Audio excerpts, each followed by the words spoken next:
Welcome back, dear students. As we know that our body use different ways to regulate enzyme activities. What is regulation of enzyme? Regulation of enzyme means when your body need enzyme should start work, and when your body don't need enzyme should not work. Means enzyme should start work when required, and these enzymes should stop when the body don't require. This is called enzyme regulation. So inside our body, the enzymes are regulated by different ways. We have already discussed some of the ways by which enzymes are regulated in our previous video lectures.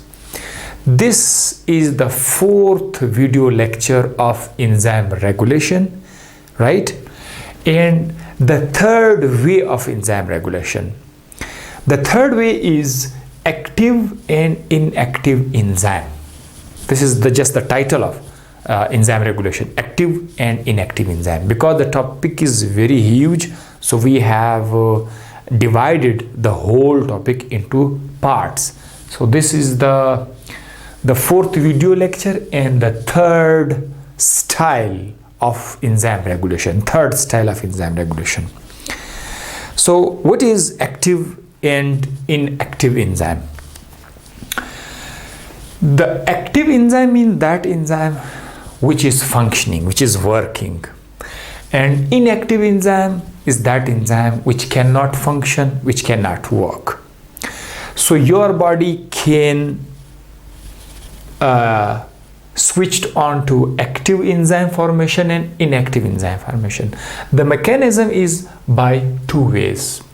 The first way of active and inactive enzyme is the irreversible covalent activation. What is irreversible covalent activation? In this form, we already have an enzyme. Suppose we know that an enzyme is made of amino acids. Okay, large number of amino acids. So if I write here some circles which can tell us that these are amino acids. These are amino acids. The circles represent amino acids, and this one is the bond which is called the peptide bond. So each amino acid is linked with the help of a peptide bond. In this form, the enzyme is inactive. This inactive enzyme is called as proenzyme,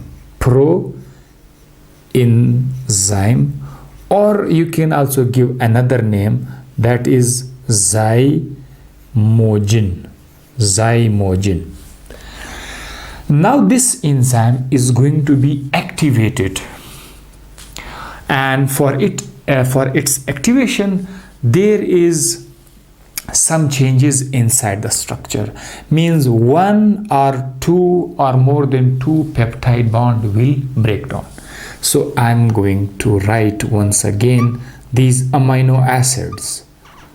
Okay, I'm going to write these amino acids once again.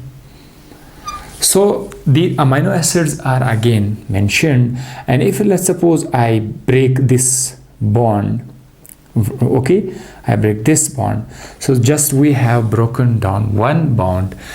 This breakage of bond leads to the activation of this enzyme.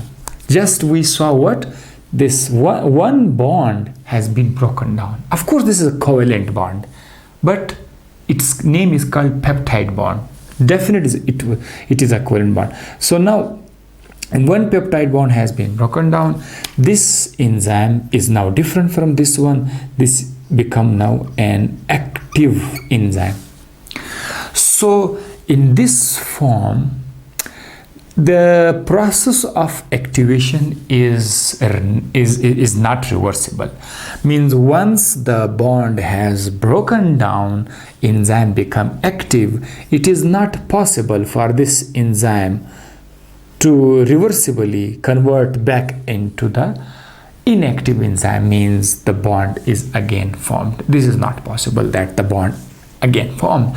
So that's why it is irreversible. You cannot reverse this active enzyme back into inactive zymogen. So the example of such enzyme inside our body are chymotrypsinogen and another is pepsinogen. You might have heard this word pepsinogen. So wherever you see the word gin and gin, this means inactive enzyme that is formed inside your body, and there is some modification, some breakage of the bonds will leads to the formation of chymotrypsin. This is inactive, so when it become active, its name will be called chymotrypsin.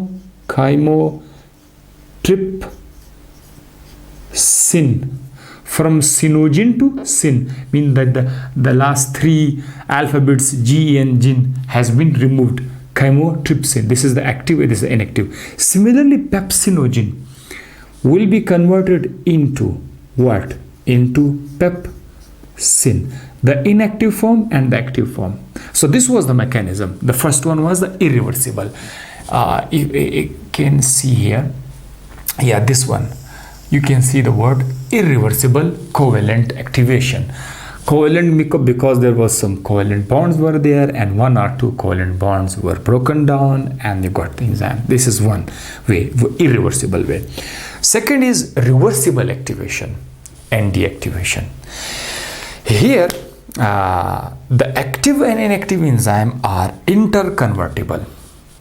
Means two enzymes, they are active enzyme can convert it into inactive and the inactive enzyme can convert back into the active enzyme, which is brought about by what? By phosphorylation and dephosphorylation. This is something interesting topic, phosphorylation and dephosphorylation.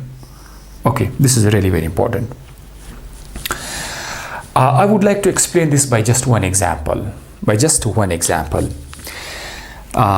There is one enzyme inside our body which is called glycogen phosphorylase. This is this one enzyme, and we can write it as a G-phase, glycogen phosphorylase G-phase. Inside our body, glycogen is there, just like here you can see each circle represent glucose molecule. So large number of glucose molecules are linked together by the help of glycosidic bond. So this is just a very simple diagram of glycogen, a simple diagram of glycogen. Okay, so when your body need glucose, then this glycogen is used for the glucose formation, because there is a need to break this bond so that one single unit is released in the form of glucose. So when these units are shown here like this will be called glucose. They are free, but here glucose, they are bound, and so that's why they are called glycogen. And once this glucose is free, then this glucose will be utilized in different metabolic pathways to release energy. This is very common, we know very well, okay, in glycolysis and Krebs cycle. The main idea is which enzyme perform this activity. This is our G-phase. Glycogen phosphorylase is the enzyme that provide glucose from glycogen. Okay, so how this enzyme is activated and inactivated? Here is the diagram. Glycogen phosphorylase exists in two forms. One is glycogen phosphorylase B and other is glycogen phosphorylase A, right? B is the inactive, means non-functional enzyme, and A is the active. Now let me give you an idea that how the B is converted into A and the A is converted into B. In the inactive form of enzyme B, there is no phosphate group, okay? So there is another enzyme, so this is a second enzyme, this is just one enzyme in the main enzyme, and this is another enzyme, kinase enzyme.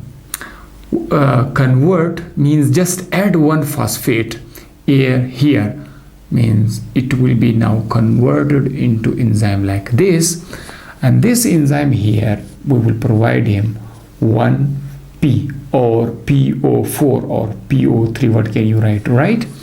So one phosphate group has been added into this enzyme. Now this process is called as phosphorylation, because this is the kinase enzyme which add a phosphate group in the enzyme, of course by the help of ATP, adenosine triphosphate. So when this happens, ATP will become ADP, adenosine diphosphate.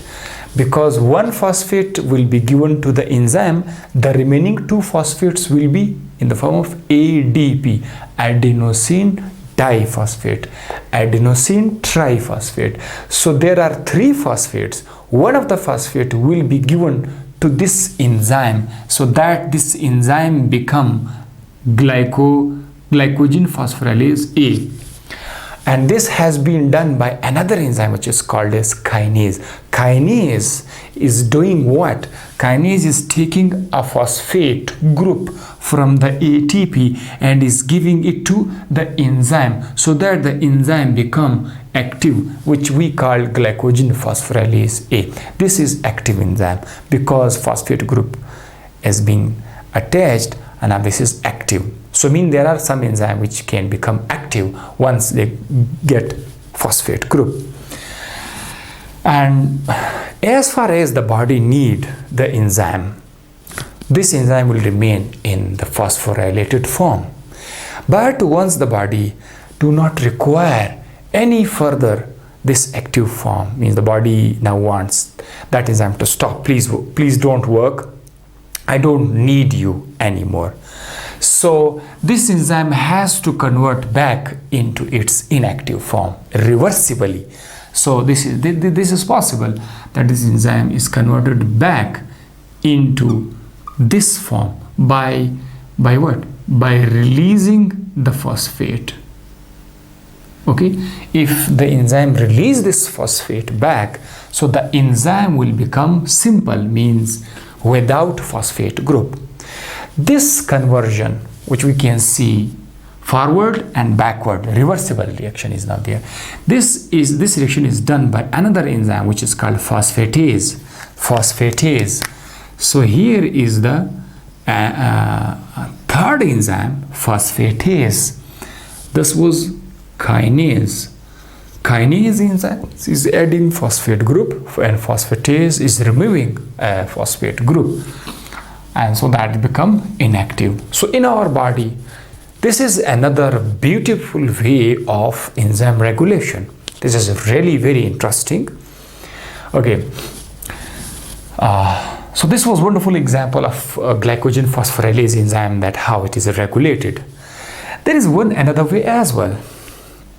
That is called active enzyme with sulfhydryl, which we call it SH group. This is another way, but there is no phosphate group. Here we have one enzyme, and of course there are amino acids. large number of amino acids. Some of the amino acid, they contain the sulfur group, the sulfur atom that we called sulf hydryl. If the hydrogen is also there, if the hydrogen is also there, then it's called as sulf hydryl group. So the sulfur atom is attached to the amino acid. These are the amino acids. Okay, so in some cases these two sulfur atoms are linked with each other. There is no hydrogen, so we call it the oxidized form. This is the oxidized form of the enzyme because hydrogen has been removed. Hydrogen was there, it is being removed. So this is now the oxidized form of the enzyme, and this is inactive. Now we are going to convert this enzyme into an active one. So how is it possible? By providing a hydrogen. So once we provide hydrogen atoms, two hydrogen atoms, because there are two sulfur atoms, so one of the hydrogen will be given here and another hydrogen will be given here. This bond in the center of two sulfur atoms will be removed, it will be broken down. So now the sulfur has been reduced. This is called sulf hydryl group, another sulf hydryl group. This is reduced form of the enzyme. When an enzyme become like this is an active enzyme, and when the hydrogen is removed, back, this enzyme will become like this in oxidized form. So the oxidized form is converting into reduced form, and the reduced form is converting into oxidized form. This interconversion, which is again reversible, is also a form of enzyme regulation. The example of such enzyme inside our body is succinate dehydrogenase. It's a very well known enzyme, succinate dehydrogenase and urease. These two enzymes are regulated inside our body by this way, not by that way. Okay, up to here I hope you got the whole idea. Let me express the short summary once again. Today we have discussed the third style of the enzyme regulation, that was active and inactive enzyme. Active and inactive enzyme can be done in two ways inside our body. One is the irreversible way, in which one enzyme is already in the inactive form and it is converted permanently into the active form of the enzyme by the breaking of some peptide bonds. This is one way. Second way was the reversible way, in which the active enzyme could be converted into inactive and the inactive enzyme could be back converted into the active form by different ways. At some time we are adding phosphate group in one enzyme and removing the phosphate group from the other enzyme. The process is called phosphorylation. Phosphorylation is done by two enzymes. One was called kinase, another was called phosphatase. Kinase was adding a phosphate group and phosphatase was removing the phosphate group. Other way was the sulf hydryl group. When the sulfur atom was oxidized, the enzyme was inactive, and when the sulfur atom was reduced, the enzyme got active. I hope you got this idea. In the next video lecture, we will definitely discuss another way of enzyme regulation, because the topic has not been finished yet. So we will be there with you, inshallah. See you then. Bye.